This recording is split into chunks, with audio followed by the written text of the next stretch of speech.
Back at it again with the French. That's right. How are you? Good, man. How are you doing?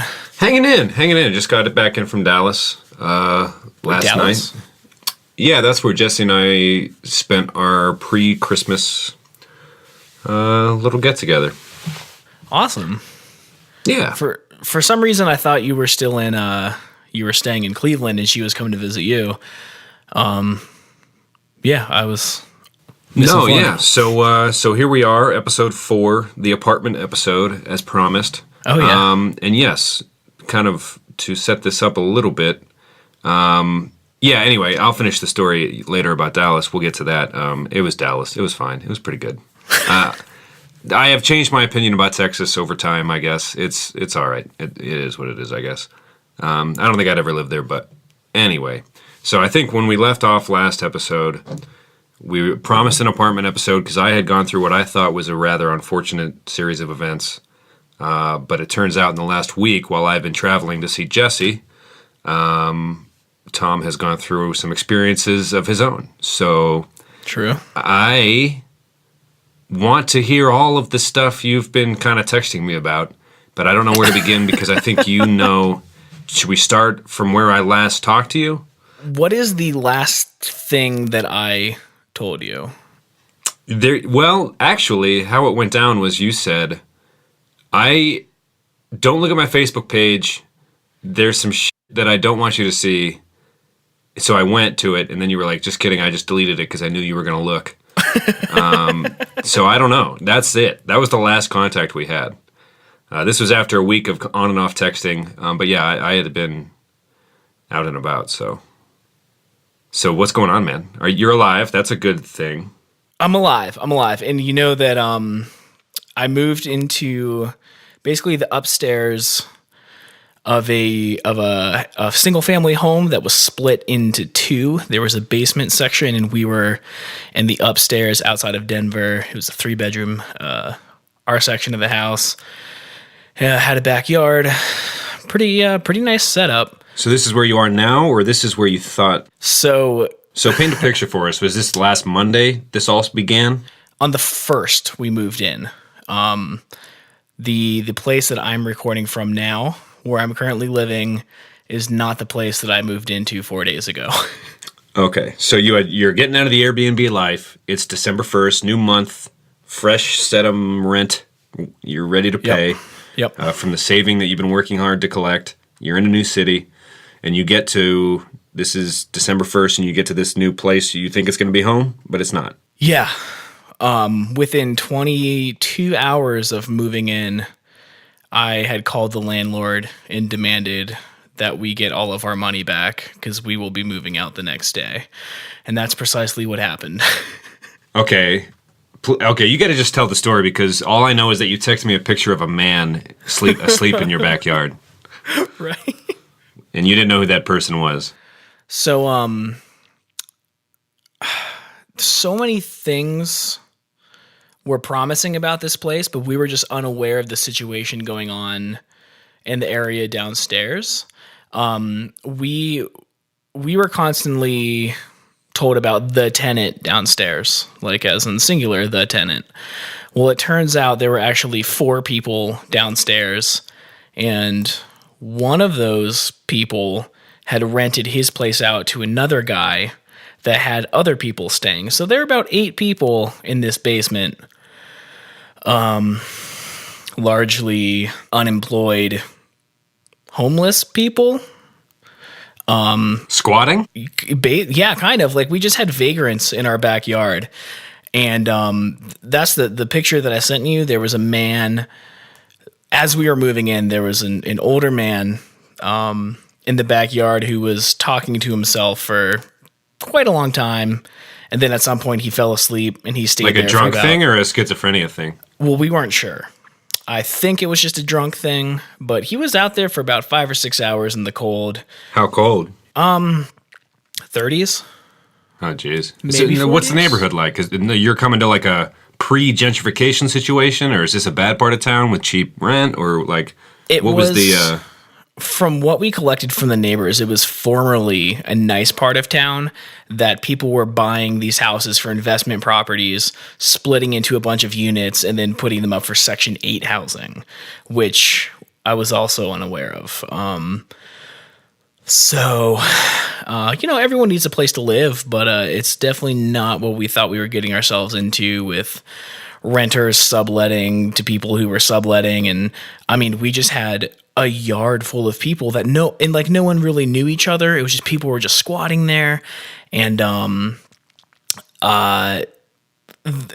it was just insane, man. It wasn't like a starter soap company where people would live on the porch for a few days and you insult them until they are willing to join your cult. And then you realize you have schizophrenia yourself and the guy in the backyard wasn't you all along. What is that? Some Shutter Island stuff? No, it's Fight Club. I thought it was Fight Club. Is it Fight? Oh yeah, that. Oh man, right over my head. That was our jam in 8th grade. It's true. But I mean, it's still a good movie. It turns out you don't have schizophrenia, so this isn't the plot of Fight Club. You just moved to a different place because there was a guy in your backyard. Well, I'll tell you what, man. I did have my brass knuckles pretty close to me the whole time, just in case some Fight Club stuff started. Wow. So you're ready to protect your lovely darling of a girlfriend. Yes. And your fugitive that you're harboring, the pit bull that is not allowed within Denver city limits. Well, we that was not within Denver, so he was actually allowed there. Oh, okay. Seeking refuge in the formerly nice neighborhood that is now investment properties. Right. But we did tell the landlord that he was a lab mix, because he is a little bit lab. So maybe he wasn't really supposed to be there. Okay. You were selling it a certain way. I hear you. Yeah. Is this north, south, east, west Denver? This is south of Denver in a town called Englewood. Okay. Did you stay one night there, or you just texted him like, no, this isn't how this plays out? And he was good about it, or like... This is just south of Denver in an area called Englewood. It's a suburb. It's like 10 minutes outside. Oh, okay. Yeah. So you had been there for several hours, or you just called the guy? You're like, I want my money. Was there like a weird? Did you have to sleep with the brass knuckles, or? I slept with the brass knuckles while Megan slept with my sand wedge. That's not a euphemism. We had a golf club next to the bed just in case. How could that have been a euphemism? I don't know. I'd leave it up to you to figure that out. Well, now I want to. Right. Because people say you can have a sandy. Yes. Letter. But would it be your butt? Because you don't have the ability to have the sandy usual place. Right. Yeah. Which is not like a nice term as is. So. It's no good. So she would be. So I think you'd have to take it literally, no matter who you were, even if, I'm sorry, Tom. I'm just not going to permit. That's not a permissible innuendo. Okay. That's Which that's is fine. that was needed to be settled. Now tell us about how you almost died in this house. So there's an awful lot of things going on, but they also smoked downstairs in the house, like cigarettes. Unless you were talking about your own member, and that was just a bizarre nickname you were giving your own. The Sandy Wedge piece. Yeah, I would probably not do that myself, but under that pretense, I'll buy it. Okay, sorry. All right. So you get there in the afternoon, the morning. Right. We get there in the morning, and we unlock the door for the first time, and it's just like a cloud of smoke, man. Like, I have pretty bad asthma, and the second I walked in that door, I just could not breathe. It was bad, and it was on fire, or they were smoking recreational Denver things. Recreational Denver things, as well as cigarettes. Okay, cigarettes. So there was that. And Megan and I were like, oh my God, like, what do we do? Do we stay here? This is like not what we were expecting, but we don't really want to move again. And I was like, you know what? It's only 8 months. It was an 8-month lease. I just said, let's just deal with it. And then I was up until 4:30 in the morning because the people screaming in the backyard, just didn't stop, man. So I slept from about 4:30 until maybe 6:37 when they, I don't know, woke up again and started yelling downstairs. So I waited till 9, called the landlord and said, "We're out, dude. Like, this is unacceptable." And he was cool with that? You hadn't signed anything? Oh, and we were lucky. We signed the lease, and in the terms of the agreement, he could have said, "Too bad," But I think my thought is that he knows that the building that he did downstairs to turn the other units, they didn't pull permits or anything. The neighbors, the neighbors next door have been kind of checking in on the place. They both work for the city. They tried to see if any permits were pulled for any of the construction. None were pulled. So everything was built illegally. It's not even built to code. Like downstairs, there's a guy who has a bathroom with no window and no fan. So like, I think he just didn't want any trouble because he did things a little shady. But he eventually, gave us, he said that he would break the lease. He'd give us 100% of our money back. So we had to find a new place like fast.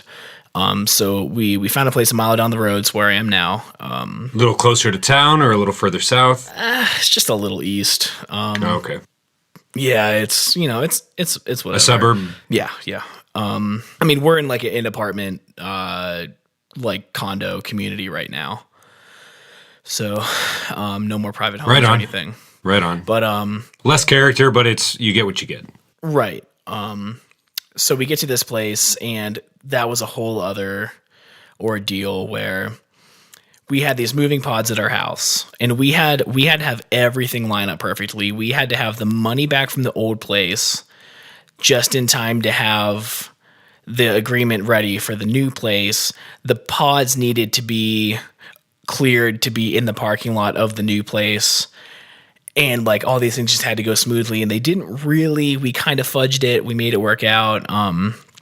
But we thought we were going to be in a hotel last night because they wouldn't give us the keys until we had renter's insurance, and the renter's insurance wouldn't activate until like midnight. And they said, "Sorry, we can't let you in until midnight," but no one's going to, like, it was stupid. Every single thing that could have gone wrong did, but we still managed to work it out.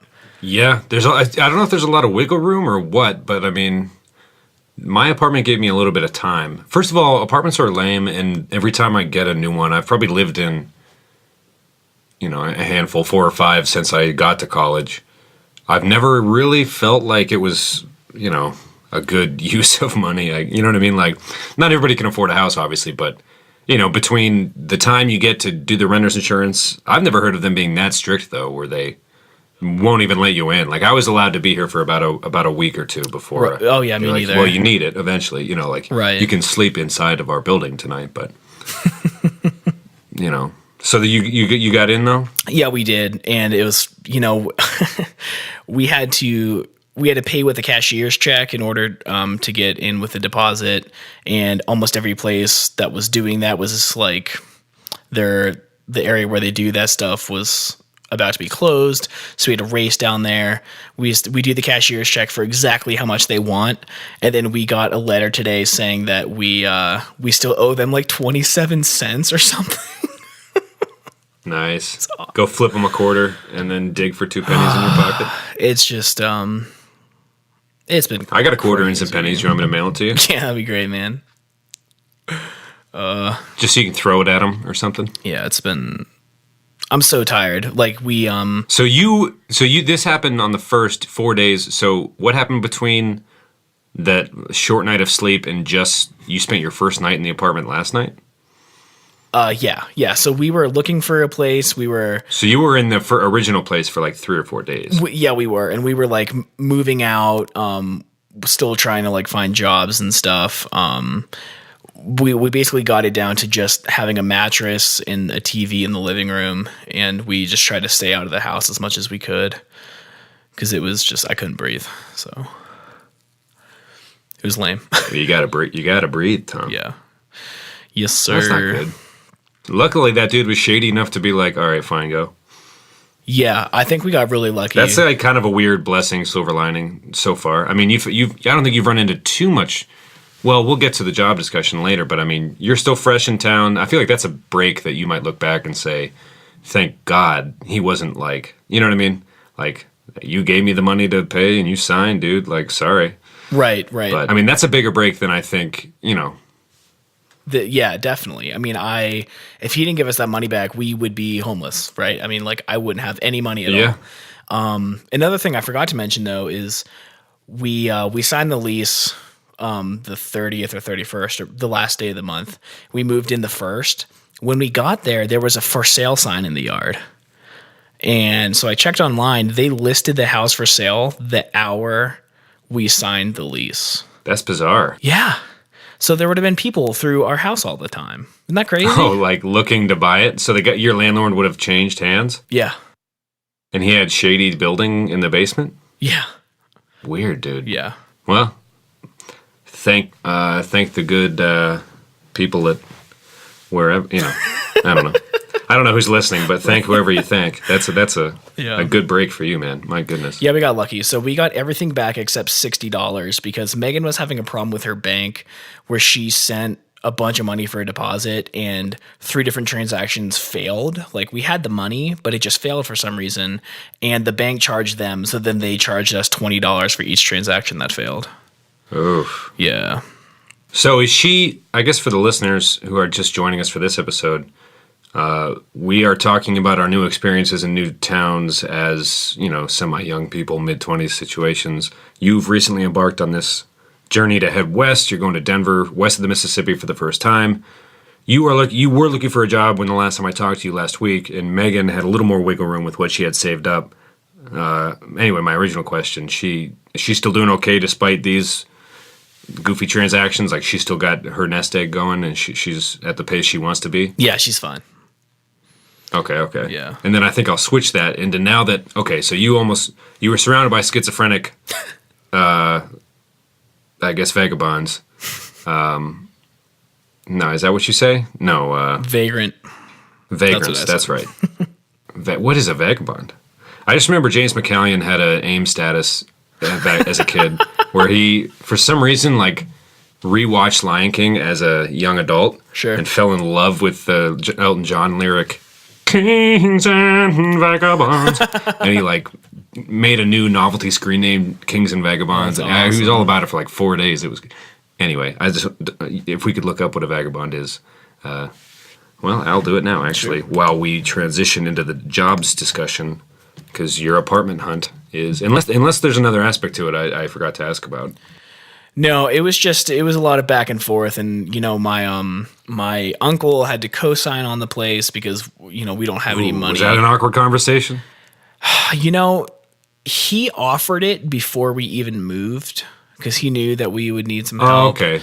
But it was still awkward. But it was super awkward when we were desperate to get into a place, and he's in the middle of like selling his company, and he can only do it. He can only do this stuff at work because he has like a private email server. So he had to be doing it like, he's like the CEO of like a couple companies or something. And, but like to be like, hey, I know you're at work, but can you do all these things for me?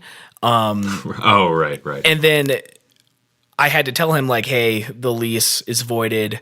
Can you co-sign on another place? Like a few days later. Oh, awkward.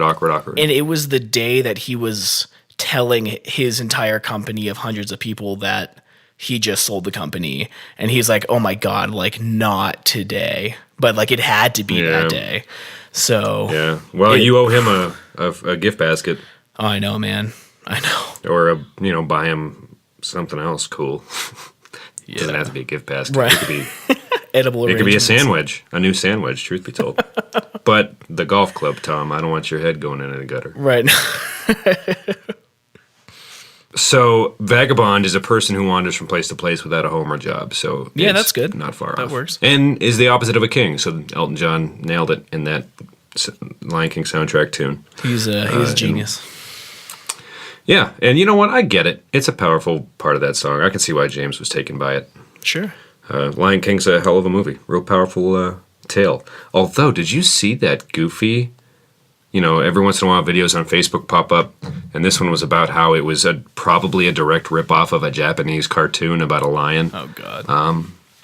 In the animation and the names and the story is like, almost direct plagiarism, or that was the accusation. Obviously Disney denies it up and down, but Sure. Google like Disney Lion King plagiarism or something, and you will see the adventures of or whatever the name of the lion in the Japanese cartoon series is, and it's this has been a huge aside, and I need to ask you if you found a job, and I realize now that who cares? Anyway, Lion King, crazy. That song, James McCallion, no one knows who that is. He's a friend of ours from junior high. And Tom, yes, back on track. You're new in Denver, you have a place, your girlfriend's still okay with money, and you, last time we checked in, were needing a job, or it was like getting close. I have been applying for jobs like I've never applied for jobs in my life. I wasn't really hearing back from anything, so I just started thinking maybe some places would be hiring for like seasonal help right now.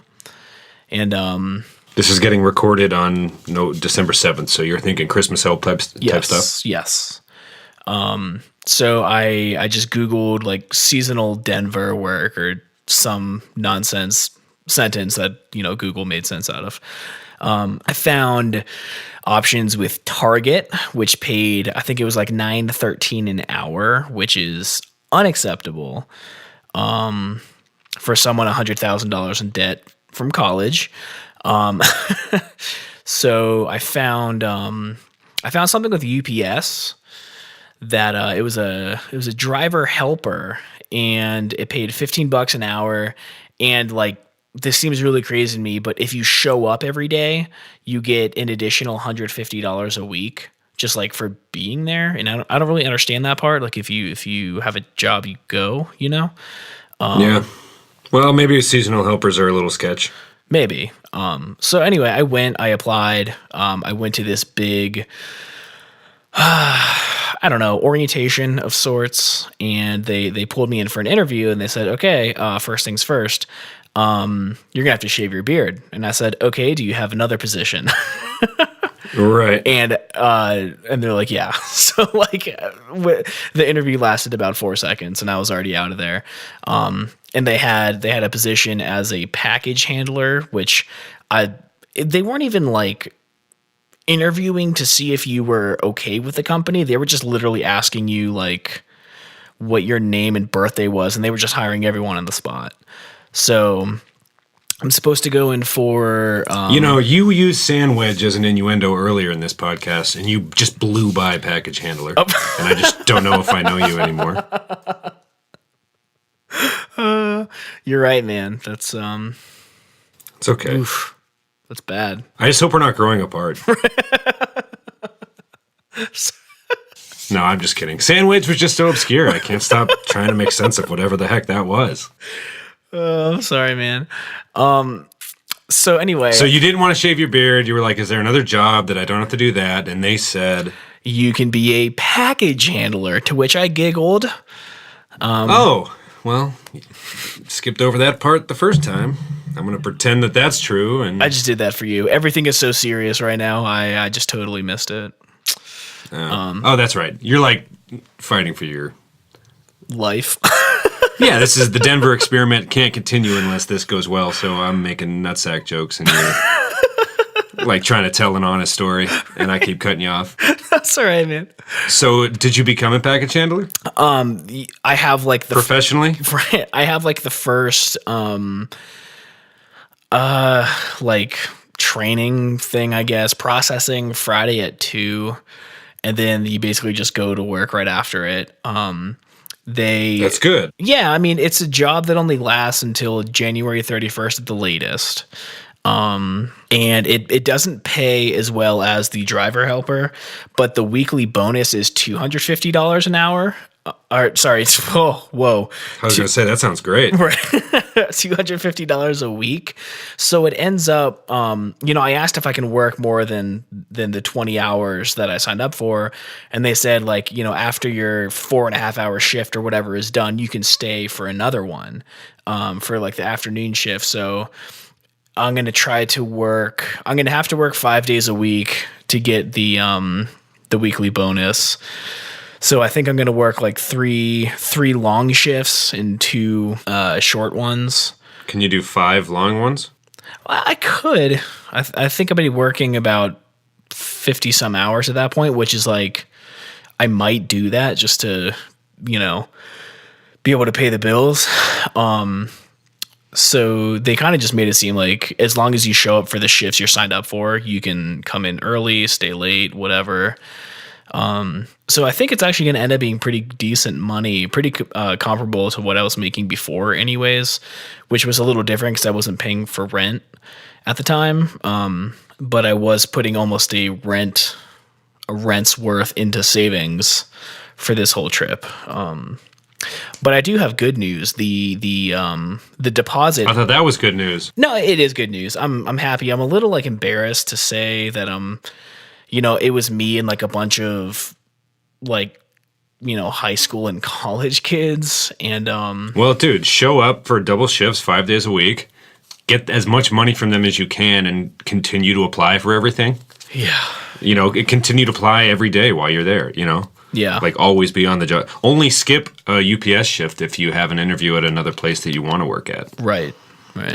Try to work for the next 2 whole months, I mean, hey, you got lucky, man. There's nothing to be ashamed about. It's just you're going out, you're getting paid. You have a place. Things are happening. It's happening, and I'm not trying to complain too much, but I don't know, man. Well, I'm just saying, like, it can't stop now, right? I know. You need to keep applying. Definitely. I've never done what you've done, so I don't know what the hell I'm talking about. And this is why our, like, I don't know, stories kind of differ for the podcast. But, you've done this kind of, you're on this adventure that you're kind of making it up as you go, and Denver was kind of a random choice. And Yeah. It's all serendipitous, and it's very exciting. But yeah, you just bought yourself another 2 months, so apply for new stuff every day, and you get the game's not over yet, So that's a huge win. I don't undersell how big of a win this was, and that guy letting you move out of the smoky opium schizophrenia den. Yeah, definitely. It's so you had a good week, and that's not even the good news. It's just I'm so tired, man. I mean, I've basically moved 3 times in the past 5 days. When do you start at UPS? Friday. Well, then sleep for the next 4 days. Right. You know what I mean? Yeah. And continue to apply for the few hours you are awake. Right. I mean, I'm glad that I have my computer set up again because it was in a box for about a week. Because you can quit UPS anytime, right? Yeah. Yeah. This is your new job buffer, and maybe this next round will be less stressful because you're not like hoping for something. And, right. I don't know. You bought yourself 2 new months. That's huge, huge, huge. Yeah.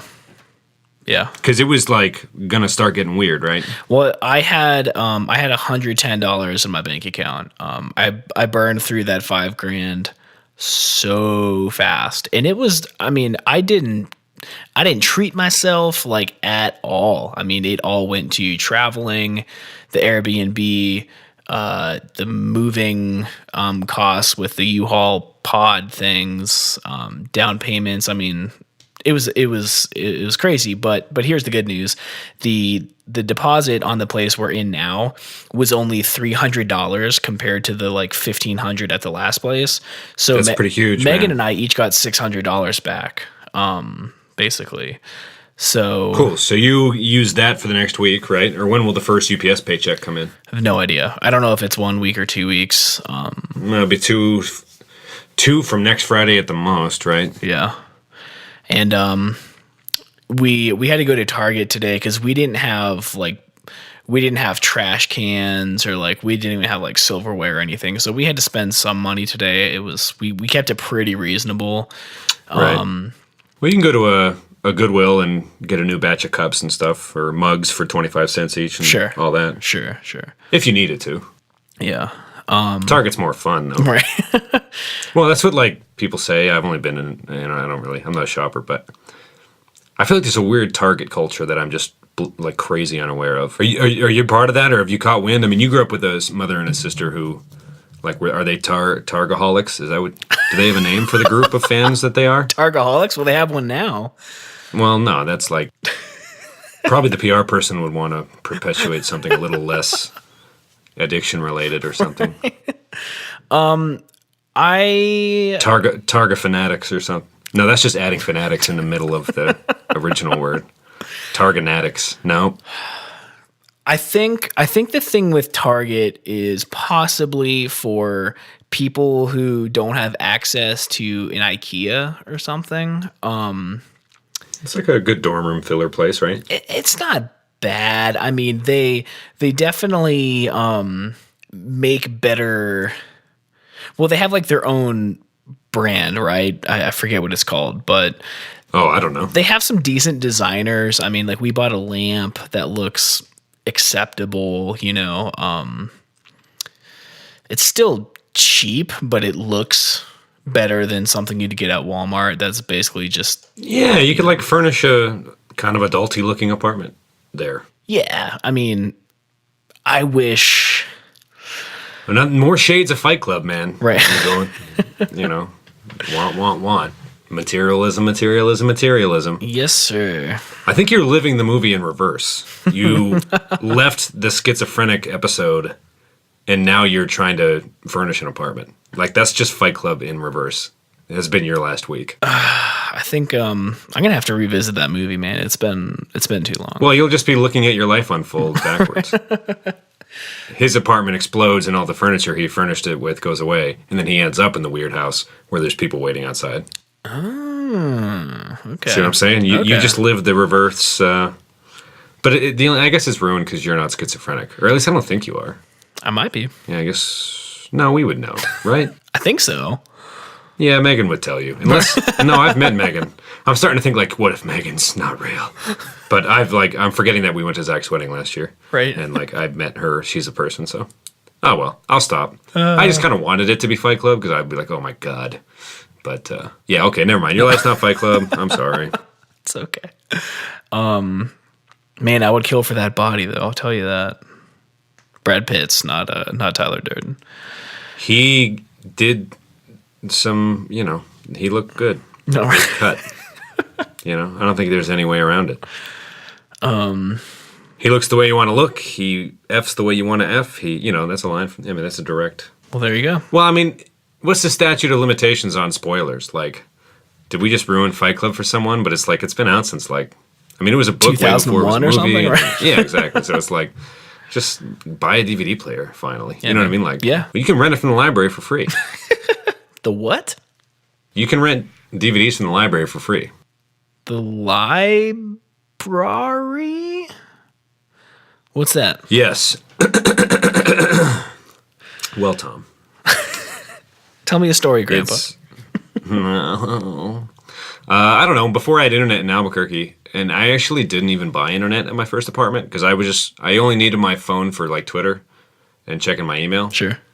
So I just used my work computer and brought it home and watched free library DVD rentals on my laptop for 6 months. Nice. Yeah, so that was my little cost-cutting measure. I ponied up and I bought internet at this apartment, though, because I guess, I don't know, I'm making a little more money and you kind of need it, I guess. Yeah. Yeah, my... I mean, after a while, so I still don't have TV, and I still go to the library sometimes, but, Netflix makes things easier. Oh, definitely, man. And ever since I bought an Apple TV, you can just rent movies for like $3 from the iTunes store, and that's pretty nice. Way too convenient. Yeah. Because I was about to rent Ex Machina for the third time, then just decided to buy it. So now I just own it. It was like $15 or something. You own the digital version? I do. It's that good. Oh, Mr. UPS job. All of a sudden you're buying movies. Shopping at Target. I'm out of control, man. Yeah, really. You are having a feast or famine, baby. Right. So you're good. You're feeling good. And then there's more good news, you said. I'm just happy for you. I'm happy to hear it. Yeah. No, man, it's... Dude, I haven't talked to really anyone throughout this whole process except like my dad, and he always tries to do like the fatherly thing, which is to tell me to stop complaining and realize this is growing up, which is, that's kind of what you need to hear. He just quotes Blink-182 to you because he knows that's what resonates.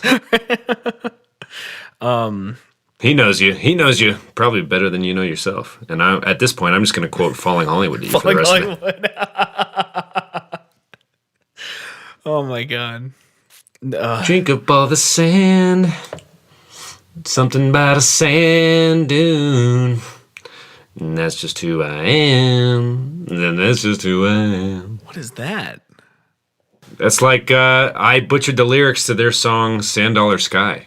That's on YouTube. That I'm pretty sure I'm the only one contributing to views at this point. But I love that song. I want that downloaded on my stuff. Falling Hollywood's like a band of people we went to high school with. And we like played some shows with them in our garage band. And they rip in that song, dude. Sand Dollar Sky. It's I think it's a hardworking Erie boys done good. I like that tune very well. It's like a nice little 4-piece who can slow it down just right or get crunchy if they need to. And that's my little plug for them. Because I didn't want to make it seem like we were poking fun, mostly because of how much I listened to that song, Sand Dollar Sky. I'll put it in the show notes. I love it. I love that song. Cool.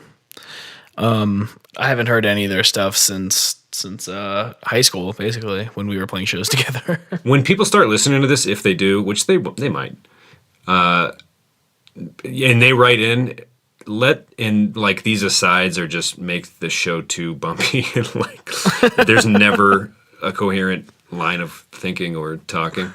I will stop. Or if you just would like me to, I will. That's twice today. I just, the Lion King thing and the Sand Dollar Sky, obscure. That's the reason why I wanted to talk to you. If I wanted to just have a civil conversation, I would not call you. That's true. That's true. And you did kind of just like start making things difficult, talking about sandwiches being sexual somehow. I just don't understand. We just got to get back. We haven't talked in a while. We're getting back to it. You have a job now. You're like all Mr. Big Shot. Like you're just again. I don't know about Tarjay vibes, dude. So you have some good news, and then you have a story that you still haven't told me like weeks later, and then you have something you deleted from your Facebook. Like you have just a lot of stuff. You can clean your plate. Like there's stuff I need to hear, I think. Well, no, the stuff from Facebook was just me just kind of going off about everything that was going on.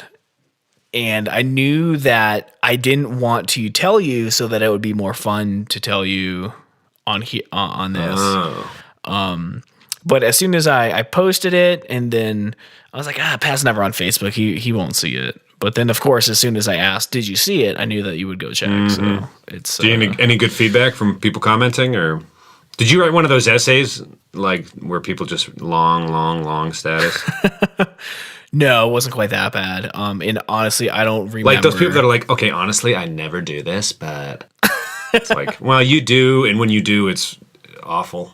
Like, I'm gonna write my novel. No, I don't want to be one of those people, but I don't even remember how anyone responded because the past week, especially, has just been out of control, man. I mean, even before we got on this call, I was like frantically trying to put my desk back together, get all my equipment set up because. Well, it sounds like you need some sleep. I do. I mean, I was ready to go to bed around 5. What's this about parking tickets and 3 teeth in the show notes? There's even more stuff I left out. I was gonna say you build this as like a big unloading, but I feel like you haven't divulged very much.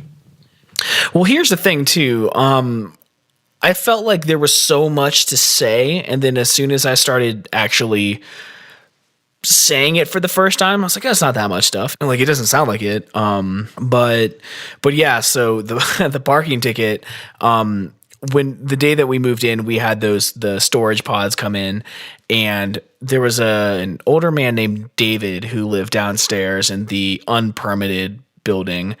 He was, an older guy. I think he said older 60s. He has such a sad story. He's not a bum like the other ones where he just fell on some pretty bad times. He was a very nice guy, but he is currently paying off medical bills from his wife who just recently passed away, and he is just broke. So when our pods came in, he's like, I'll move my cars for you so that you can be closer to the front door. We're like, man, that's so nice, you know, after we just heard, you know, the story from him about how broke he was. And he was trying to hurry because the forklift was there to put the pods down, and he didn't realize he parked in front of the neighbor's driveway. The neighbor called the police, and the police gave him a parking ticket just after he was saying, like, I'm at the point where I would basically do anything for $20. Like, it's that bad. And then he got a $20 parking ticket. And I was like, oh my God, like, this guy's going to hate us, you know? Did you give him $20? We did. Yeah. Maybe the cop and the neighbors are fake, and it's like you just got the shakedown from that dude. Hey, you see him the next day, like, hey guys, I'll move my car, and then you can. I mean, he would have earned it at that point. That's work, man.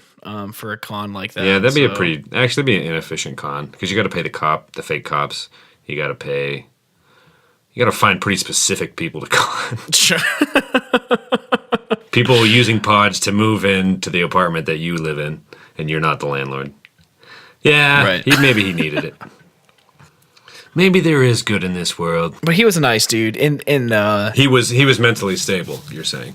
Yeah, no, he was fine. Now, were these people that were there getting the help they needed? Because, I mean, that's a big problem in, like, America, right? I mean, because, I mean, people that, you know, sometimes even when they're getting the appropriate meds, they don't want to take them, and, you know, they can't help but behave perhaps in an unconventional way that gets them into trouble. And that's if they get the meds they need. Right. I don't know what they're... I mean, was this dude just, like, finding crazy people to scam? This landlord who was trying to sell? Like... Everything about that just feels wrong or weird or something to it. The people that we actually rented the place from, it was really confusing. There's an owner of the building. There was a guy who represented the owner. And then that guy who represented the owner went to a rental agency to rent us the place. So there were like 3 levels of people we were going through. So the people that we had main contact with, they had nothing to do with the people downstairs. There was like a landlord and then an owner, I guess. And I believe, I don't know, the one guy who was, he wasn't really the problem, but he's the one who rented the place to the other person. Like, he's the one who crammed everyone into his apartment, basically. He's been there for 10 years. He was a nice dude, but he just seems like one of the guys that just kind of lives off the government. You know what I mean? Right. You still liking Denver? Are your opinions changing? Are you know, I mean, you're about to be in the workforce, so I guess you'll start getting back out there and stuff. But yeah, is the honeymoon phase over yet? Or, I mean, like, this is a grand experiment. And I mean, the fact that you're able to continue on it is good. I am just curious, you know, are the rose-colored, I don't even know sayings, the smell of the rose-colored glasses that are pink. Are you taking the glasses off, and does it smell different? We've hardly experienced anything because we've been. So it's too early to tell. You have a job. That's a good sign. Yeah. But, you know, like I said, we're not living in Denver. We're not technically supposed to have the dog in Denver, which is still just utterly ridiculous. Right, but I mean, like, you also made a decision to move there, so you got to deal with the ramifications that come with that. So, but the only thing we've actually done, like, in Denver, we went to this, like, indoor flea market thing. There's a company called Omerica Organic. They were, like, the first like nice plugs I've ever bought, or like what most people would call gauges, which is incorrect, but anyway, are gauges what spreads the ear apart? The gauge is the diameter of the plug. So I'm at an inch. Those are pretty big holes in your ears there, Sonny. Pretty big. That is an inch. Wow. Can you come back from that? You know, I took them out for a while and they healed back to a 0, which is about 3/4 of the way. So they healed pretty well. Yeah. But anyway, so this company, I've been buying from them for like 6 or 7 years. I had no idea they were from Denver, and they had like a booth there. What's the name? Omerica Organic. It's like America, but with an O. Mm-hmm. So I sent them an email telling them that, you know, I was like an apprentice woodworker. I love their company. I like what they do. I'm in the area if you ever need an extra hand, basically, kind of thing. And then, so we Trying went, to fish out a job. kind of, yeah. So then we went to this flea market to meet them and be like, hey, I sent you this email. Like, this is me. And there were two guys there. They were both super nice. They sold me a pair of plugs for like 40% off. They already had like all their stuff was on sale. And I kind of told the guy that we just moved, and he asked how the moving experience was. And we just kind of unloaded on him. And he was like, holy crap, dude. Like, you can have anything you want for like $25 rather than 40 when it's usually like 60. So Megan actually bought me this really cool pair of plugs. They're like, they're all wood. Everything's wood. And, there's like mountains in it. It looks really cool. So you treated yourself. Megan treated myself. It sounds like you deserve it, though. See, I refused to buy them because I thought I don't have the money for that. And she was looking at the deal because it was a great deal, and she's like, I'll just call it a Christmas present, whatever. So she bought them for me. So she has the money right now. Yes. So when is she going to have to start getting serious about finding a job? Well, actually, she so I don't even know if you knew this, but she's over the years she's studied medicinal herbalism, like alternative medicine, basically. So she found this herb. She wanted to work at a dispensary? No, like not those kind of herbs. Oh. Well, you moved to Denver using verbiage that... Sure. Anyway. Yeah. So like we used to live by a state park in Virginia, and we'd go walking on the trail, and she would stop like every 5 feet. We'd be like, ooh, black cohosh, ooh, Indian ghost pipe, ooh, those are nettles or some stuff. She's like really into that. Oh, dope, nettles. Right. You'd be like, yeah. And she'd always quiz me on them, and I could just never remember what anything did. I tried. Why are you quizzing me? I'm you're the one studying it. I should carry the book and quiz you. Just guess nettles every time and be right every once in a while. Dope nettles. These nettles are dope. Dope nettles. But she found an herb shop store. Are they dank? Supply, Can nettles whatever. be dank? I don't know. Can you ask her and let me know? Like right now? No, just for next time. I'll text her. She's like right across the wall from me. Okay. Like if you were going to describe a really nice nettle, would you say, yo, these are some dank nettles, or that is some dope nettle? Okay. And the implications that come with both phrases.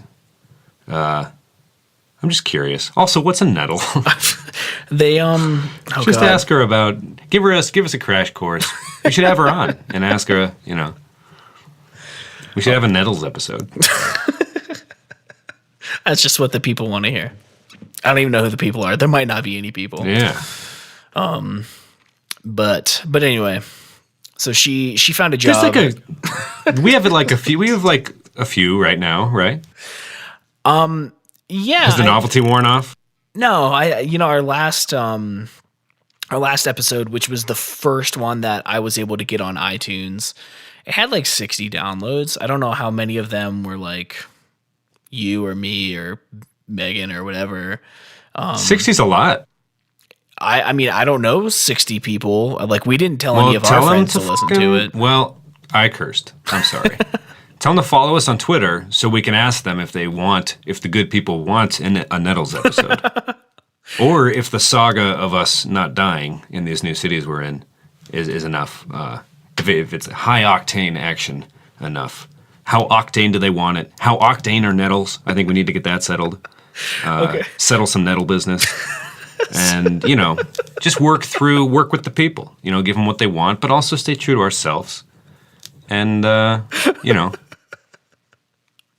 Okay, so we have word back from Megan. Okay. I asked, question. I guess it's not a question. Pat wants to know if nettles can be described as dank.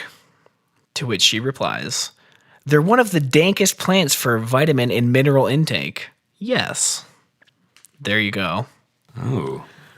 I'm fuck. The nettles have been settled. I guess, but now I want more. I'll give you some Nettle follow up next week. Take to Twitter. What's our handle? Let the good people ask. Our Twitter handle is @_Reminiscent FM. Reminiscent FM. Reminiscent like the word? Yes. And then an F and an M like the radio signal style? Yes. And then an underscore before all that? Yes. And that's on twitter.com? Yes. The social networking site? No. The social networking app. Oh my God, Tom. That is such... Like, if you're a Nettle right now, I would not think your vitamin... You would not be able to provide many vitamins. And by that, I'm saying you are not acting very dank right now. Oh, no. Your behavior is so... It's like... Okay, here's what your behavior is like. Tell me. You are like an anti-doping agency outside of the world of cycling that tries to keep the sport fair. That's how non-dope you are right now with your remarks and your salacious behavior. Let me look up salacious real quick because I'm trying to put you down in an appropriate... No. Nope. No. No, I was off for sure. Well, unless it was like the synonym obscene, crude, but you weren't being very crude, lewd, or vulgar, or dirty, or filthy. No, I'm just gonna say, I'm gonna say the dope nature of your speech is hurtful and detrimental, and I'm just saying you're a low quality Nettle, and you're harshing my mellow. You all right? The Nettle we need to settle is the way you meddle with the way this is going and the dankness and the dopeness of the situation. Anyway.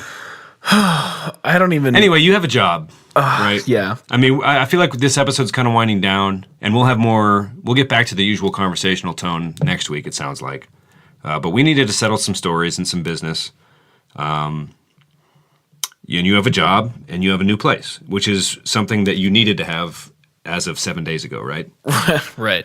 So this is more of like this is good.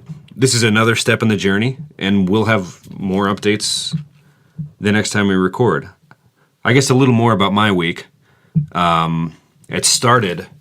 Well, we wanted to do an apartment episode after water came through the light fixture in my hallway, and it was brown. Oh. But it did not smell like poop water. Sure. That's about as crude as I can phrase it, but I was afraid it was poo water.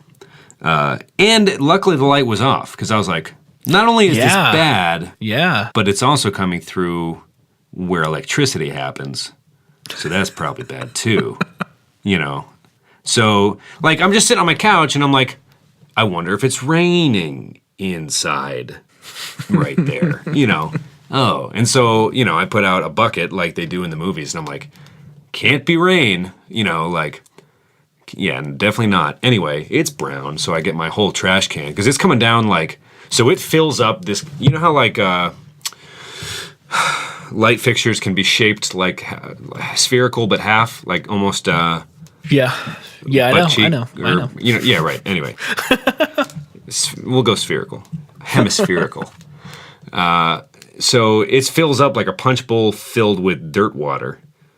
And I just called my landlord, and I was like, hey, just looking to put a work order in. Like, yeah, sure, what's up? I'm like, there's water coming in to my apartment now, actively, through electricity places, so I don't know if you can make it like a priority 1 or something, but, she's like, she to her credit, she played it pretty cool. But I wish I had so that was bad, right? Luckily, it just was a finite amount of water. It wasn't like a stream out of a pipe. Like they had they defined it as a shower mishap for my very Greco-Roman wrestling enthusiast upstairs neighbors, or they have to be some sort of contact sport enthusiast based on the noise they make. Or they're wearing concrete blocks as slippers. It's hard to say.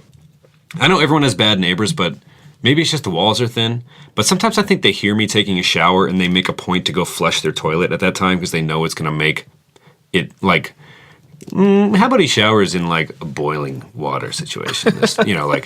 Like they flush during my showers so frequently. Like, they have to know. I mean, I don't know who moved up there. I don't know who I've wronged.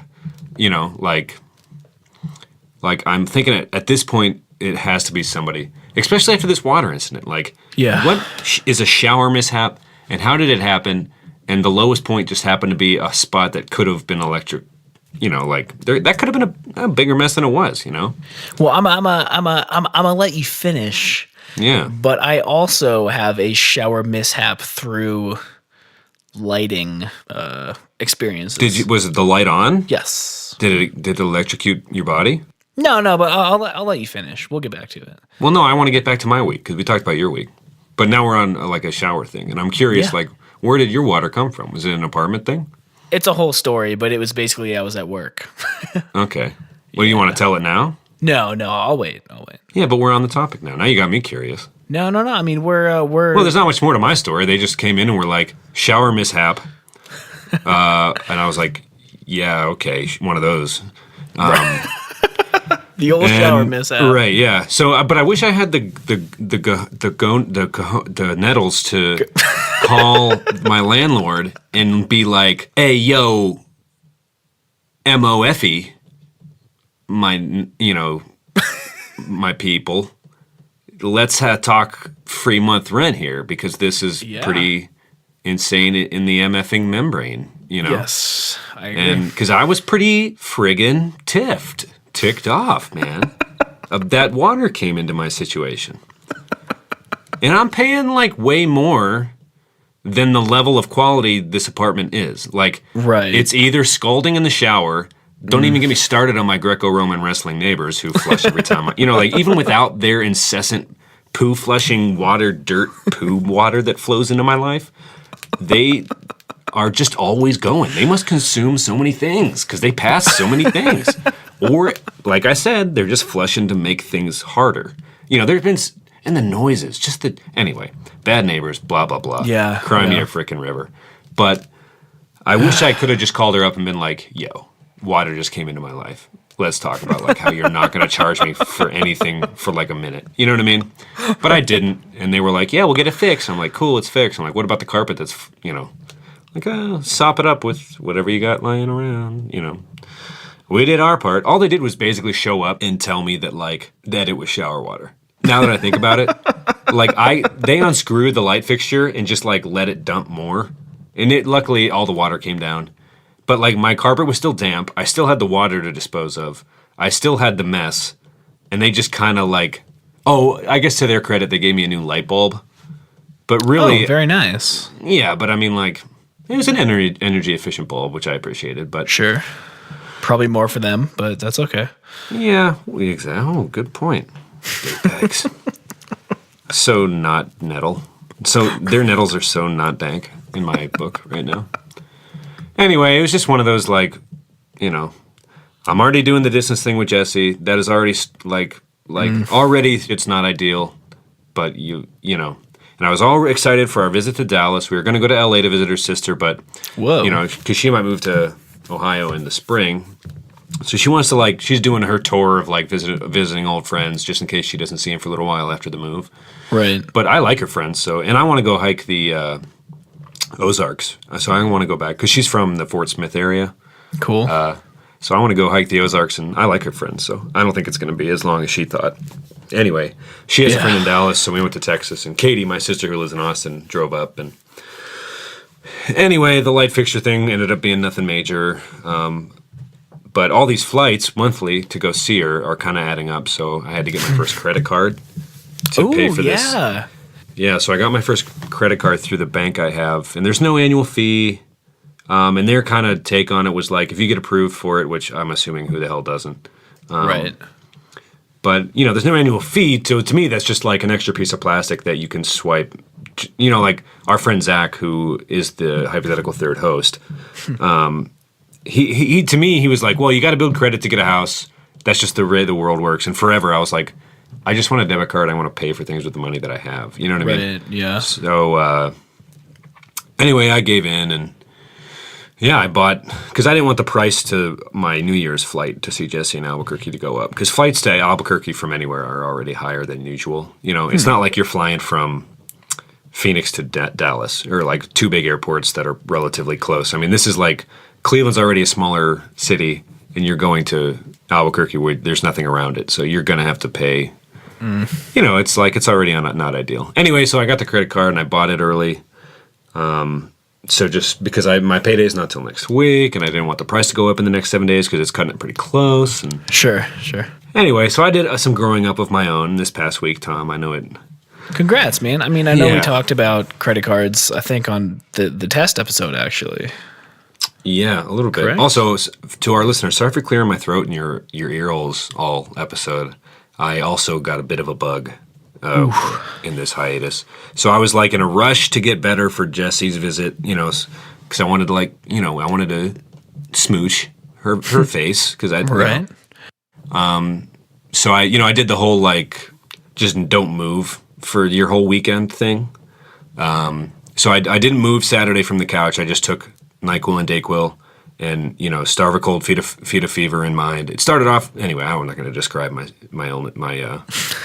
anyway, but Kevin and Mark came up on Sunday from cool. Erie, friends of ours from junior high, and they're the always hilarious duo.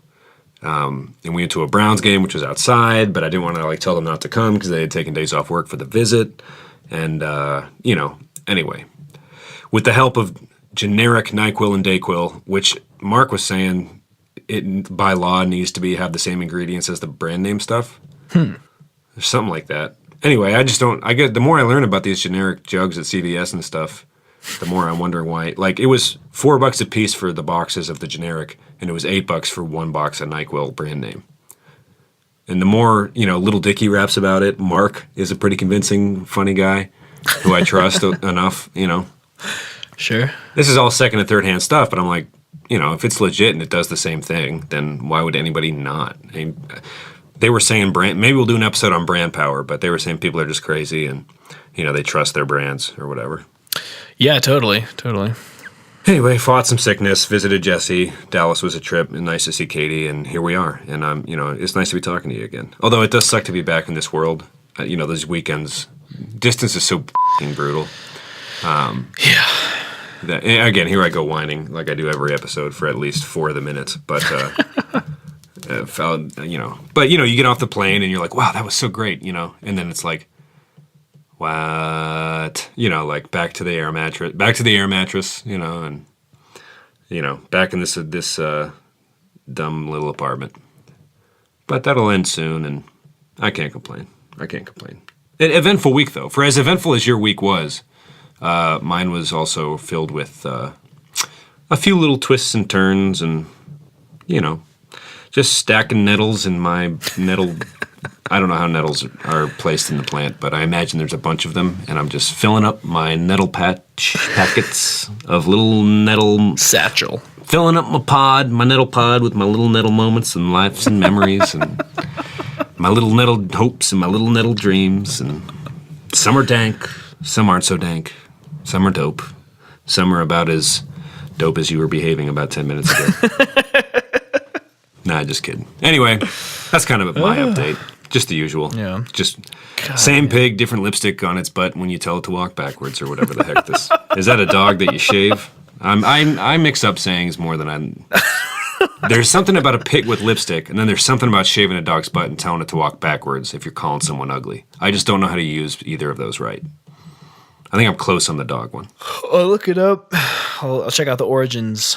You know what I'm saying? Like, putting lipstick on a pig is like trying to make a bad thing seem better, right? I think I might have heard that. And then the other is more of a yo mama joke setting where it's like, yo mama's so ugly, she'd be uglier than a dog if I shaved this butt and told her to walk backwards. Like, her face is as unappealing as the rear of a canine.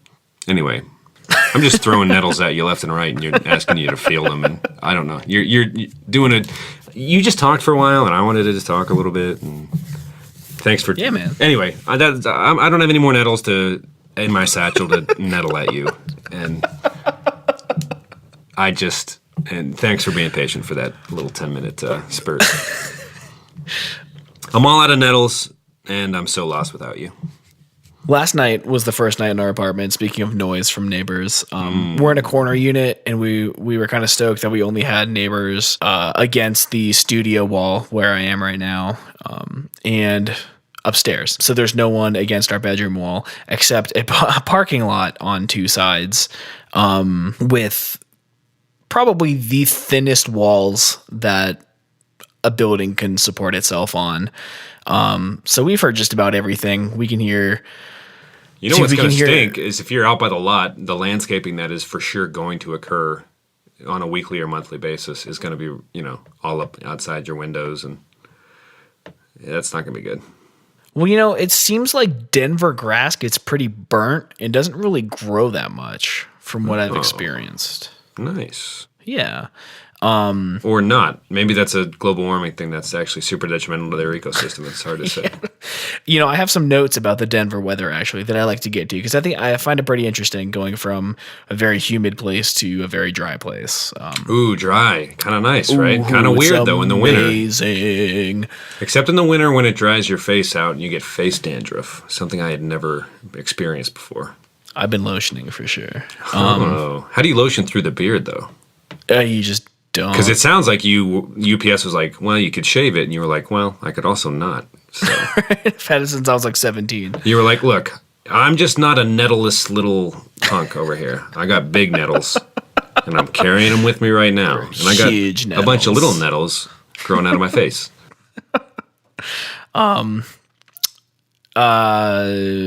Basically, I'll stop with the nettle stuff. That was the last one. I just needed to get like one.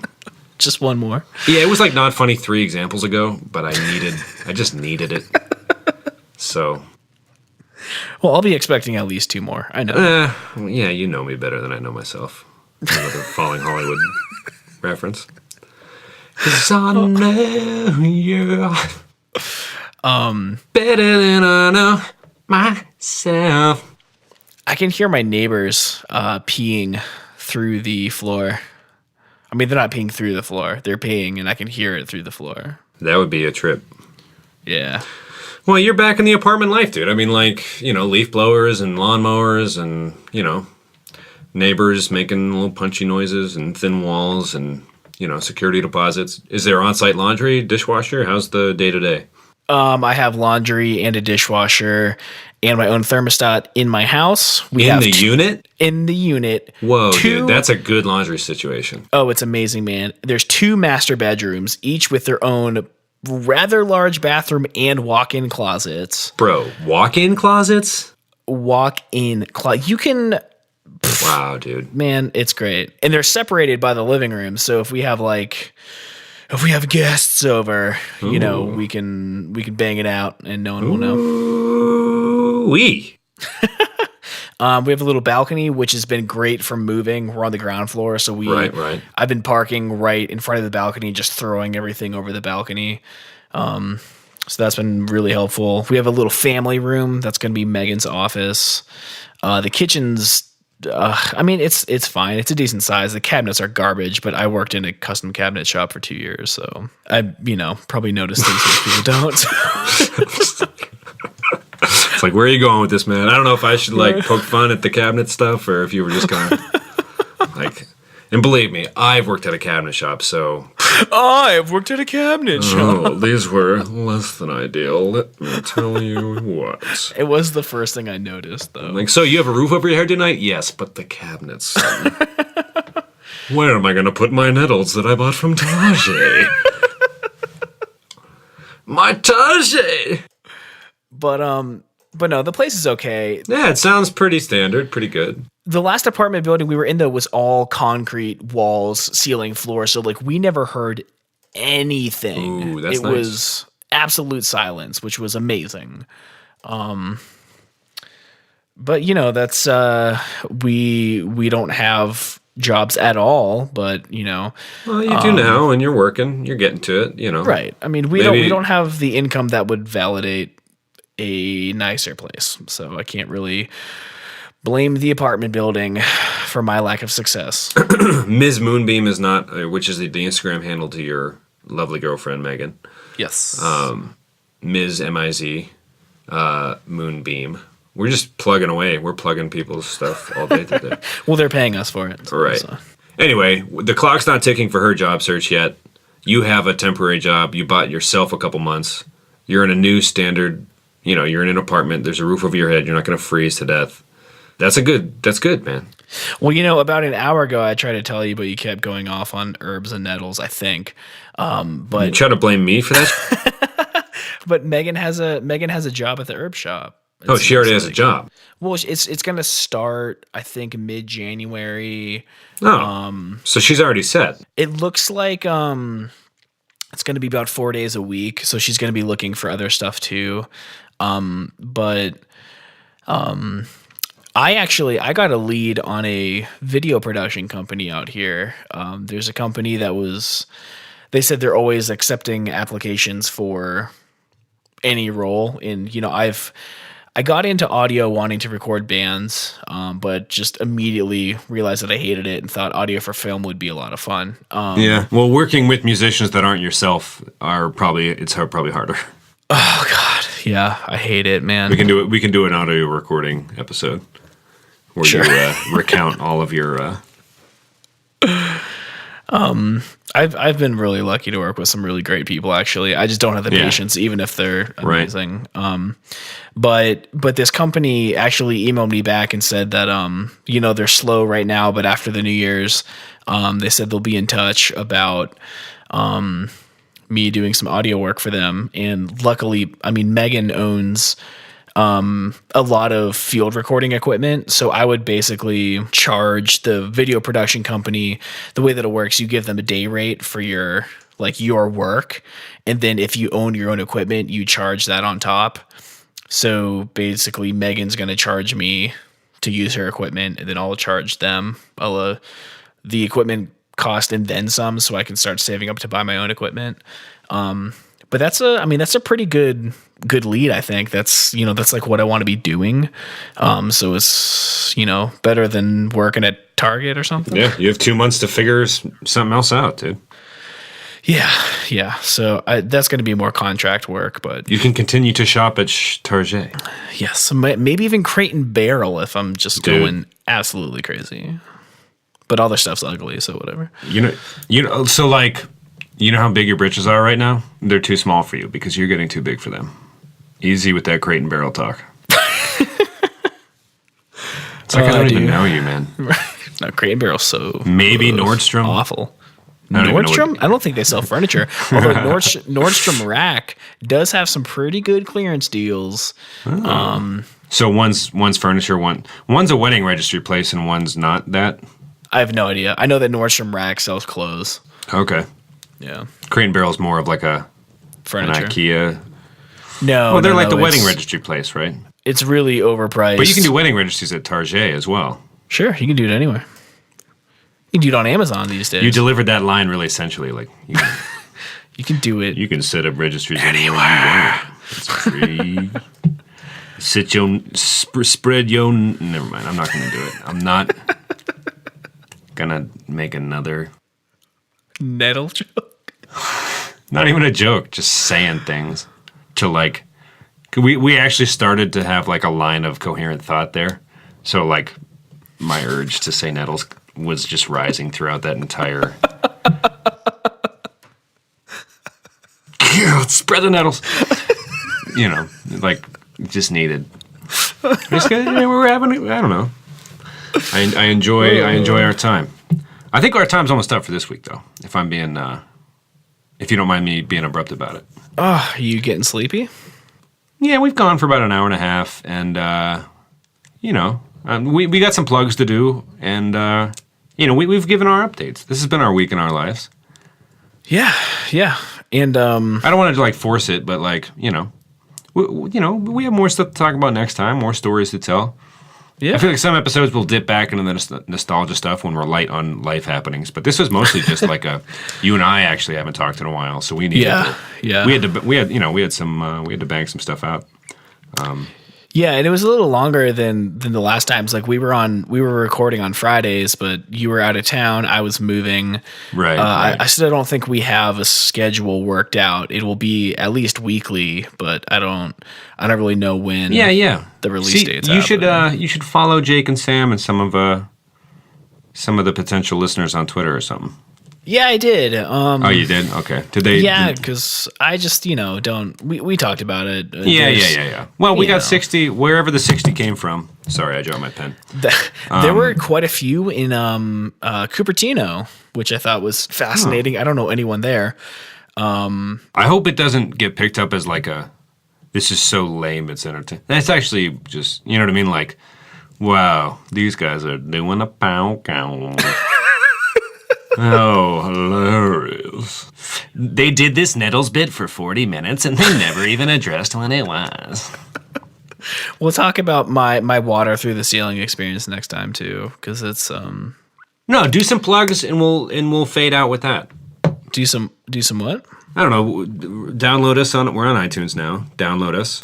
Well, actually, yeah. So we are on. Rate us on the. We're on iTunes. We're on Google Play. You can download us on Stitcher. I believe we're on Pocket Casts. We are also on Overcast. There was another one I randomly downloaded. We're basically anywhere you can find a podcast, you can find us. You can follow us on Twitter at _Reminiscent FM. This is the first show of Elemental FM, which is a network I'm working on. Things are a little slow moving. There's a lot of moving parts, a lot of different hosts doing their own shows, but we are currently working on artwork for a show called Ad Astra that I'm very excited about. It's about space policy, which sounds super boring. But the guys who are hosting the show, I met from the Planetary Society. You got to sell it better than that, man. Space. No. Policy. Space, man. I'm telling you, man. The guys who are hosting this show, I met from the Planetary Society, which is an advocacy group for deep space exploration. And one of their biggest things right now is Mars colonization, which my boy Elon Musk is totally on board with. Two of my friends from there are going to be hosting the show. They are both brilliant people. The CEO of the Planetary Society is actually Bill Nye the Science Guy, so we're going to get him on the show. We're working on Andy Weir, author of The Martian. Oh, yeah, dude. No joke, No joke. Andy Weir, wait, are these... Now, this is recorded now. Don't get your nettles in a bunch. Is this... You just said the author of The Martian and Bill Nye were going to be on one of the shows on your network. Could that possibly be reality? Yeah, definitely. But definitely. That's real talk? No joke? Yeah, man, real talk. My friend Jack, who's going to be the host along with my friend Newton. Jack is the DC... I don't know the official title, but he is in like the event coordinator for the DC chapter of the Planetary Society. And since DC is where space policy is done, a lot of gatherings happen around there. So he has access to these people, he has access to Bill Nye. It's not going to be, I don't think it's going to be easy to get him for an hour or even a half hour. So are you going to tease all 6 of the shows this episode, or are you going to wait and tease one each week? I don't quite have 6 right yet. It's a work in progress. We're the other show on the other. You know what I mean? Like, so if people are even remotely like, there's like way like just like there's some stuff. Yeah, there's like we're a part of what you're building, but it's bigger. And if you like science, if you like cool, if you like Bill Nye, right? So there's more coming. There's more coming. Just pay attention. Right. Follow Elemental FM on Twitter. If you go to www.elemental.fm, it'll take you to a page you can sign up for the newsletter. It's going to be a little bit of time, but we're gonna have a big launch. It'll pick up more by next summer. We'll have a few episodes under our belt before you do some launching. But we're the start of something else. We didn't want to wait to get started, right? We wanted to try to you're learning as you go, and this is Reminiscent, the other one. Is that our tagline? The other one. Yeah, basically, the show is just us having a chat, but everything else is going to be Gaming show, yeah. space show. I mean, there's some stuff on the horizon. A little more structured, a little more organized, a little more professional. But this is just, two friends. The other one. Catching up, I guess. The other one. All right. Okay, so we're at an hour and 20 minutes. Why don't we tell your bathroom light story, and then we'll see all these good people next week. All right. Well, we have to go through our music suggestions as well, so keep that in mind. Ooh, whoa, yeah, we've developed like segments. Yeah. So, I was working at a small coffee shop in Fredericksburg, Virginia, for a little bit, and was this No-So? We've mentioned no, that was in Northern Virginia. Okay. Yeah. So I was at this place for a couple months. As an outsider, it looks like a cool little spot, but on the inside, man, it's bad. Actually, one of the guys who's supposed to be hosting his own show, kind of like an investigative documentary style type thing, I actually met him there at this coffee shop. But I was working one day, just minding my own business, and I felt some water hit my head. So I look up, and there's a little bit of water coming out of our drop ceiling tile. And I was like, oh, man, I don't know what's going on. So I brought out a cup, a little 12-ounce coffee cup. And then water starts coming from the ceiling tile next to it. So I put out another cup. And then gallons of water are just dumping everywhere. And it was coming through those huge... Could the customers see this? Oh, my God, man. Customers were getting up and like... wondering what's going on, because we had there was some probably scathing Yelp reviews as a result of what they witnessed that day. Well, you didn't need this experience to have bad Yelp reviews. But basically, what happened? It was a shower mishap. There was a tenant upstairs. No way. Yes, way. Same phrasing. Yes, there was a man upstairs who. That's fucking incredible. He was a very old man. He slipped in the shower and landed. No. Did his butt hit the faucet? I always afraid if I fall, I'm going to cut my skin on one of the metal handles or like the faucet. You ever have that fear? It's a legitimate fear. Like, I don't want to bang my head on the porcelain either, but I'm afraid like my butt would get all clinchy hurt. You know what I mean? Like you'd be like, oh no, blood now. If you want to bring it back to Target, when I walk by stores and they have those little hooks that all the things go on, you place them on the little hook. I have to like block my eyes from them because I'm afraid of tripping and gouging my eye out. Dude, yeah. No, I mean, like, I wonder if anybody else, like, tweet at us at Reminiscent FM _ and be like, I don't know, like, is there anybody else, like, those weird cringy things that you can't, like, there's another one, like, in the movie Black Swan, where she does the little hangnail skin that rips all the way down her finger. That's like I don't even want to Well, let's move on then. Let's move on. Let's not anyway, cringy moments. Maybe we'll do another cringy, but now I just really deeply troubled myself even mentioning that. Because it's such a jarring image. And it makes, anyway, cutting my butt falling in the shower would also hurt. And I don't want that one either. Like when you hit your butt bone too hard and it like is that stingy like ooh, like ah. Like, wait, what's it like? You heard me. So anyway, this dude falls and he lands on the shower drain. It's like a stand-up shower and just it all starts coming down. Wait. What? So he's unconscious and it's flooding around him? I don't know. Because his butt's on top of the drain part? I don't know if he was unconscious, but he could not get up. And we didn't know So it was this flooding. The tub was flooding because of where his body was positioned. Yes. Dude, that's brutal. Is he alive? I don't know. He just sat there awake and was like, well, I guess flood's happening. Like, you don't just move off the, like, either he was paralyzed because of it. Yeah, I don't know. Dead, right? Like, or unconscious. I mean, he would have drowned. This was 2 years ago. This is I don't know. Well, can we pull a police report? Can you call? I'll look into it. I don't want to joke about this guy. That sounds really sad. Well, we'll move past it because it's just getting good. Well, this is the last the story's not over? Oh, not even close to being over. Wait, does this guy re-enter? No. Oh. Okay. All right. So this place. Pour some out. If you're out there listening and you're consuming a beverage, pour some out for, this guy. Homies. I'm really sad about this dude's situation. I think he's fine. I think he was fine. But how? Like, no way, dude. Like, no way. Like, that was a tragic day for him. If it flooded while he was awake, blocking the drain. You know what I mean? Like, logistically, that sounds like it was a tragic situation. And yes. I am not letting us move on from that point, and I will let us now do that. But I just need you to know I'm very troubled by the black swan imagery, the butt hurtness, and also the fact that this guy probably, most definitely, pour some out for him, is what I'm asking our listeners to do. So anyway, you're like, I can't put enough cups out. So we have garbage cans out. We turn off all the lights. Customers leave. At this point, about 10 ceiling tiles are damaged. The carpet is soaked. The laminate countertops start peeling from the glue being unstuck.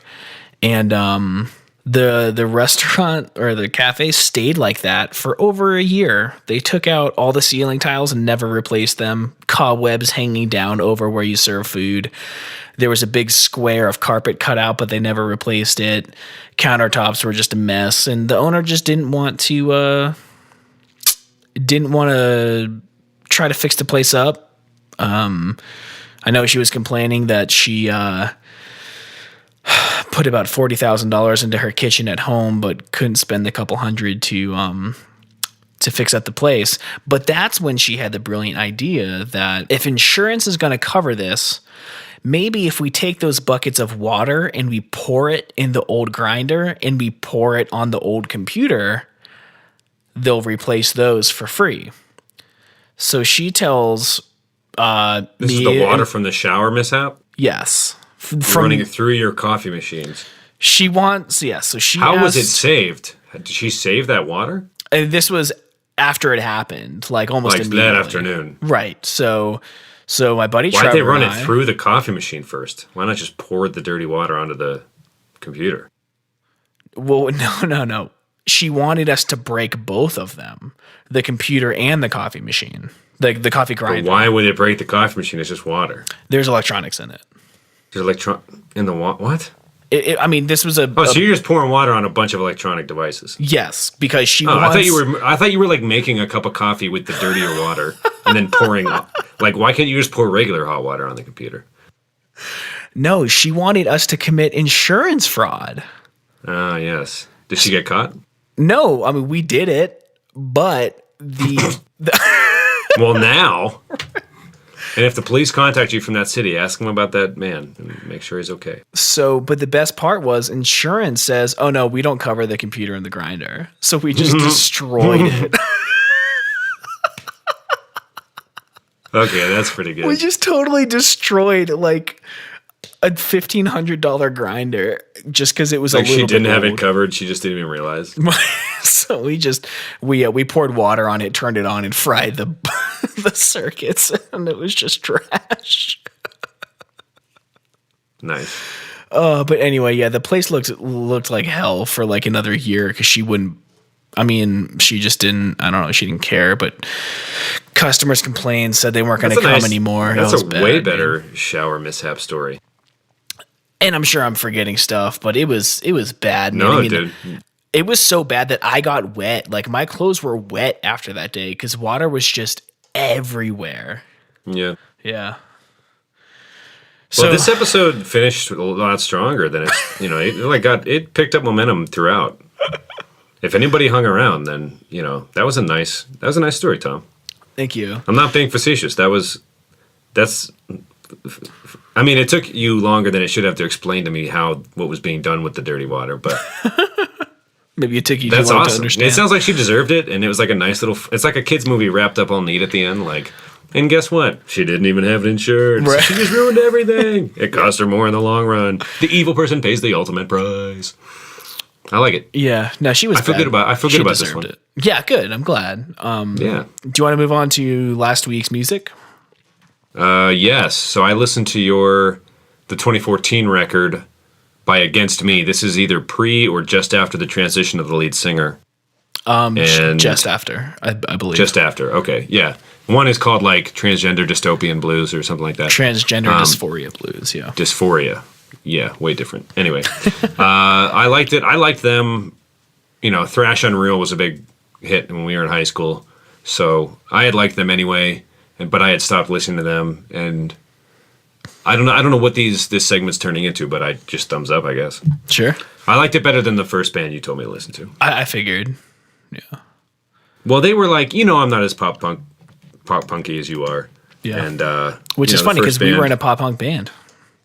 Yeah, but I mean, like, just because I like Blink doesn't mean I. Anyway, I know. You're hardcore about that stuff, and they were just, to me, sounded like the story so far. They might as well have been the story so far to me. But they're so good too. Anyways. Yeah. Anyway, I like Against Me. They're still putting out good stuff. Is the moral of that story, and I like Thanks for the Wreck. Did you listen to the last song on the album too?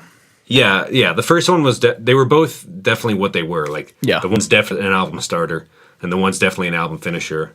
And I'll go back and listen to what's in between because I'm sure it's meatier and better. And the album was called what again? Transgender Dysphoria Blues. That's the whole album.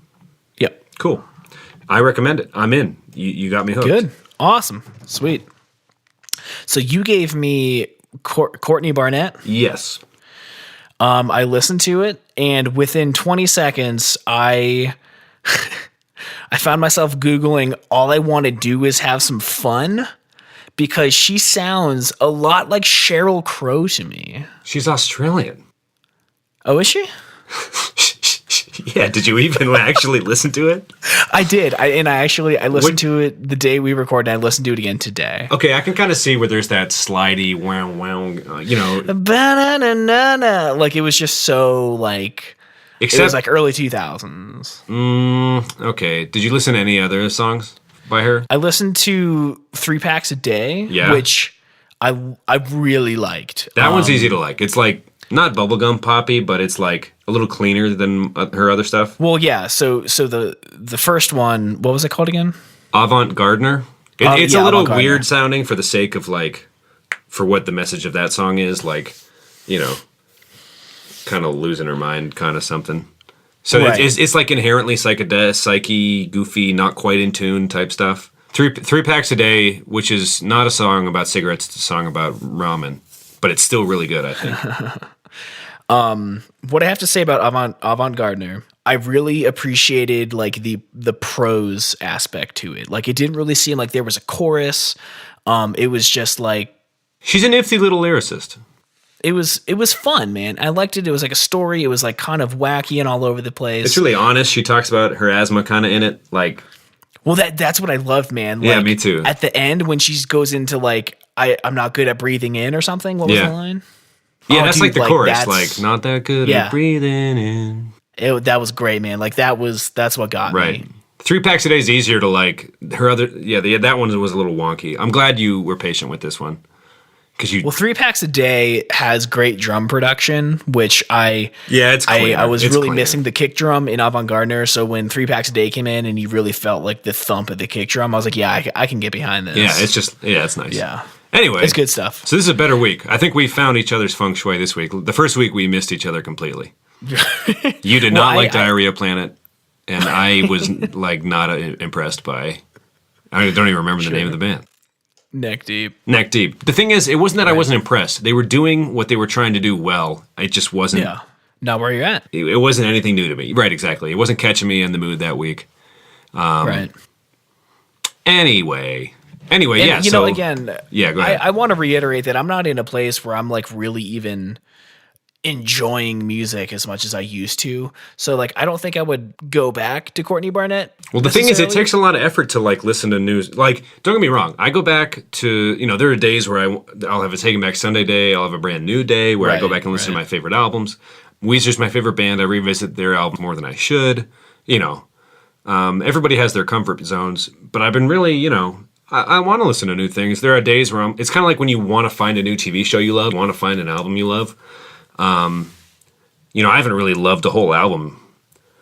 There's only one recently I can think of, but it's an effort. It's a hard, like the most new full album I listened to is Tokyo Police Club, Force Field in 2014. That's not my recommendation this week. That's just like Okay. But before that, my favorite album was just any Weezer album that came out before the last. You know what I mean? Like, I just wasn't paying attention to anything. So, now that I have Spotify at work, I just like need to fill these hours. And I listen to all my old stuff so much over and over now. I just, Anyway, I'm excited about wanting and having enough time to be patient with new songs. Yeah. And that Against Me record was like, it was the sound you loved them for, but it wasn't like so similar that it wasn't a new effort. It was like, right. There's definitely some changes in that person's life. You know what I mean? And she had some stories to tell. And it's, you know what I mean? When your favorite artists go through changes and you grow with them. And anyway, it was a good recommendation. Well, first of all, Megan can hear me from across the wall, and she says she likes the part when she sang about vegetables. Oh yeah, the garden. She gets so much joy from watching her neighbor garden, and she sings about it beautifully. So what do you have for this week? Okay, so I think I already texted you about this one, so I don't know if I want to waste that one because I have a pretty unique one also that I like a lot. Okay. I don't know. Which one do you want? Do you want me to play it safe and do the one I already told you about that you like? I'm not going to do that, not yet.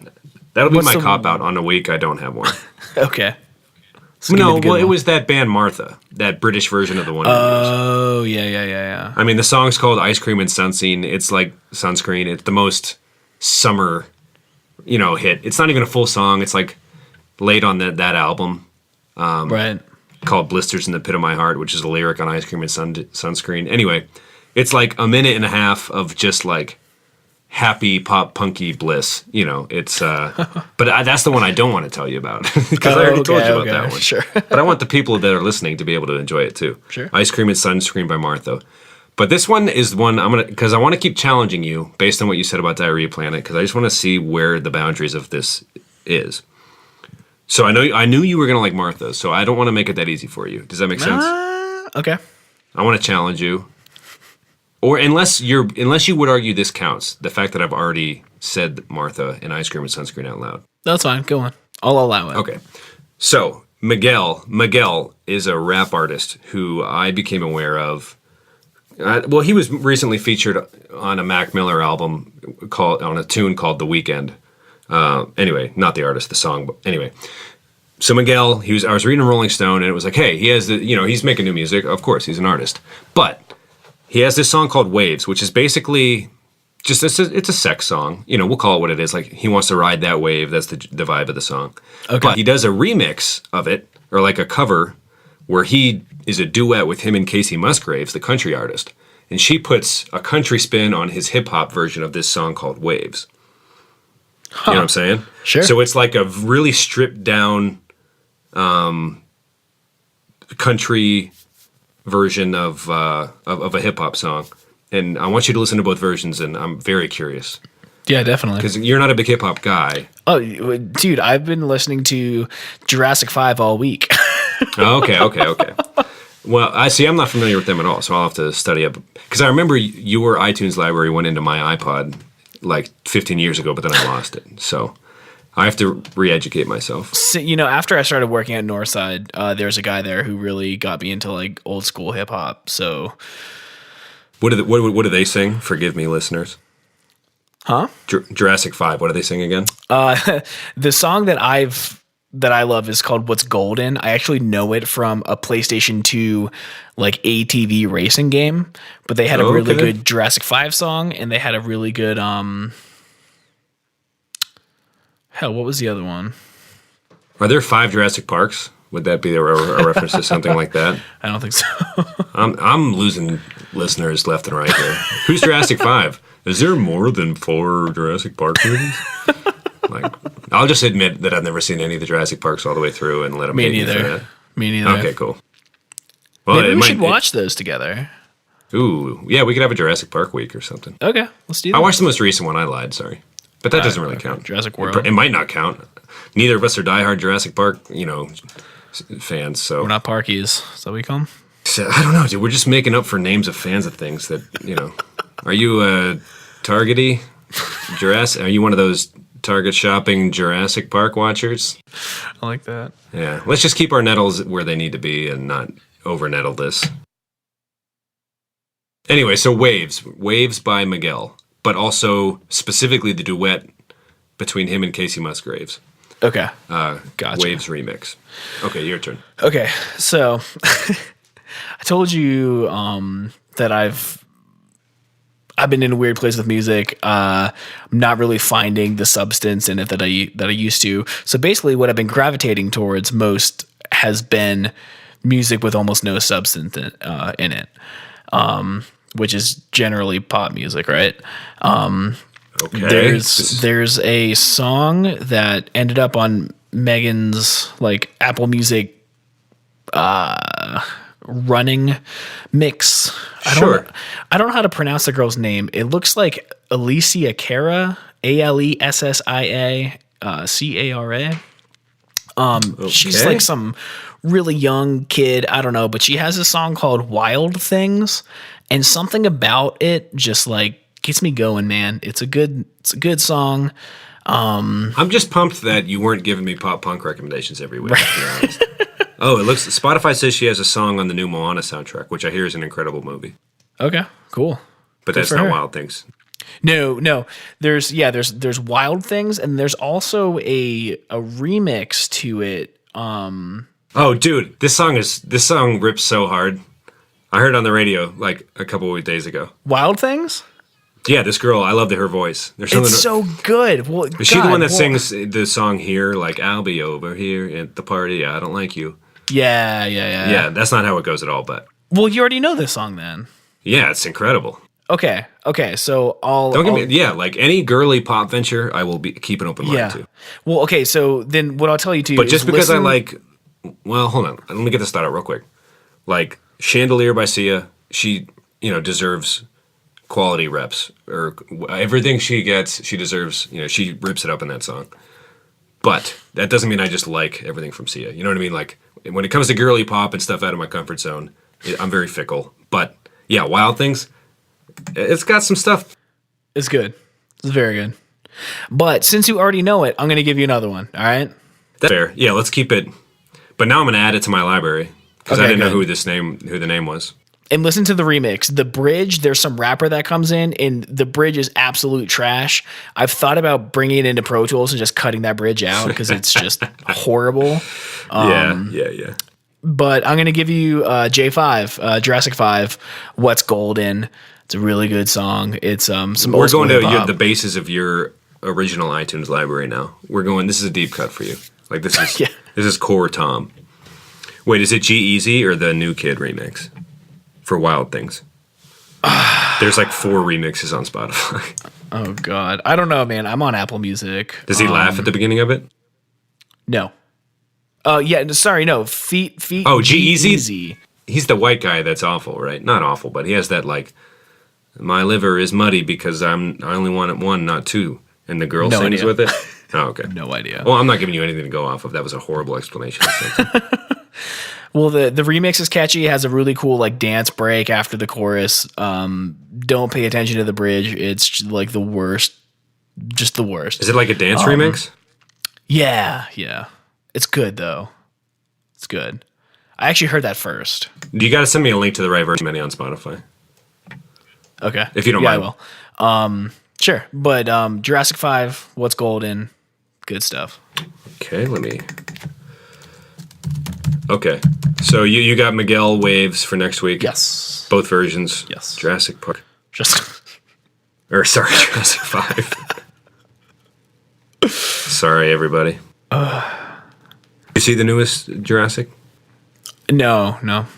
Work It Out is the name of this one. Huh? The name of the song by Jurassic 5 you want me to listen to? What's Golden? Oh, related artist, Black Alicious. Yes, dude, Black Alicious. That's Paragraph President is the other song that was on that ATV game, but Black Alicious is that's another good one. Okay. Well, we should probably end this now. People are probably like, all right, even though I'm a loyal listener, they are testing my patience going on. I thought they were going to end at an hour and a half, and here we are. I can cut it down a little bit. Oh, okay. Well, you went to grab your thing for a minute there. True. Your sandwich, if you will. No, I which you won't, because again, that doesn't make sense. So. Right. Sorry, one more time with the name of that Jurassic 5 song. I can't find it. What's Golden? It's What's like Golden? Okay. their hit. One of them. It's not in their top 5 most listened to Spotify songs. Really? Yeah. Well, the album might not be on Spotify. That's probably why. I might need links, baby. Give me links, boo boo. Yeah, I'll send them to you, and they'll be in the show notes as well. Ooh. Pretty much anything that we talk a good amount about, we'll have try to put a link in the show notes to relevant information. Cool. And Hashtag it. Get mentions more. yeah, Anyway. man. So you can find us on Twitter at @_Reminiscent FM. Yeah, dude. Let's get a conversation going. What makes you very uncomfortable? What? Your favorite Jurassic Park movie? Is it 1, 2, 3, 4, 5, or the new one? All right, let's end this thing. All right, dude. Well, I'll talk to Love you, you, baby. next week. Love you, baby. Love you too, man. Peace. Ba ba ba ba ba ba ba.